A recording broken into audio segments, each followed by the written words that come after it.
Como defesa para se livrar de vírus, bactérias ou parasitas, o corpo provoca diarreia, mas juntamente com a eliminação desses micro-organismos, também sai água, sais minerais e outros nutrientes, além das fezes que se tornam mais líquidas e intensas. A pediatra doutora Nelice explica por que ocorre a diarreia. A diarreia em crianças pode ocorrer por conta de infecções por vírus, por intoxicações alimentares ou por infecções causadas por bactérias. Às vezes, alguns tipos de vermes, como a giardia, podem também provocar diarreia. Geralmente, elas têm algum tipo de diferença na apresentação para a gente caracterizar e classificar como uma dessas causas. Existem também as diarreias, às vezes, causadas por crianças que têm uma desnutrição crônica ou, às vezes, até algum problema, alguma doença de base, né? Crianças que, às vezes, não têm as defesas do organismo muito adequadas, que são imunodeficientes, ou que às vezes estão fazendo uso de determinados medicamentos, por exemplo, antibiótico terapia, tratamento às vezes de algum tipo de infecção, podem ocasionar diarreia naquele período, principalmente quando é um tratamento às vezes um pouco mais prolongado, e situações às vezes em que a criança convive com em um ambiente em que o saneamento básico está deficitário. Ela acaba tendo contato com poluentes no meio ambiente que podem provocar diarreia.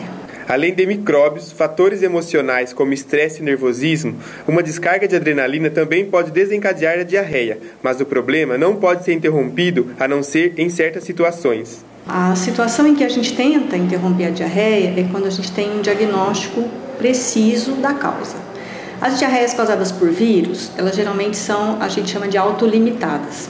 Elas têm um tempo de duração no organismo, que pode variar entre 8, às vezes até 12 dias, no máximo 15 dias, e elas se resolvem por si mesmas na grande maioria das vezes. E não tem necessidade de cortar a diarreia, de interromper. As diarreias bacterianas, elas têm que ser tratadas com medicamentos adequados, geralmente antibiótico terapia, mas elas já se apresentam de uma forma em que a gente desconfia de ser infecção bacteriana. Assim como as diarreias causadas, por exemplo, por alguns tipos de vermes, quando a gente conclui que é verme, a gente também interrompe a diarreia tratando o verme que está provocando a diarreia. A diarreia, em casos mais graves, pode provocar a desidratação da criança. A principal recomendação é que se tome muita água nesses dias. Sucos naturais, chás, isotônicos e soro de reposição oral também são bem-vindos. Manter uma alimentação leve e esperar que a situação passe. Os refrigerantes devem ser evitados. Para o tratamento, a médica explica que nem sempre o uso de medicação é necessária. Nas diarreias virais, na grande maioria das vezes, não é necessário o uso de medicamentos. Às vezes, se utiliza medicamento para dor, se a criança está com desconforto, ou se a diarreia tem acompanhada de vômito, a gente também trata os vômitos. Mas nos casos das diarreias bacterianas ou as diarreias causadas por vermes, a gente tem que dar o medicamento para tratar o causador da diarreia.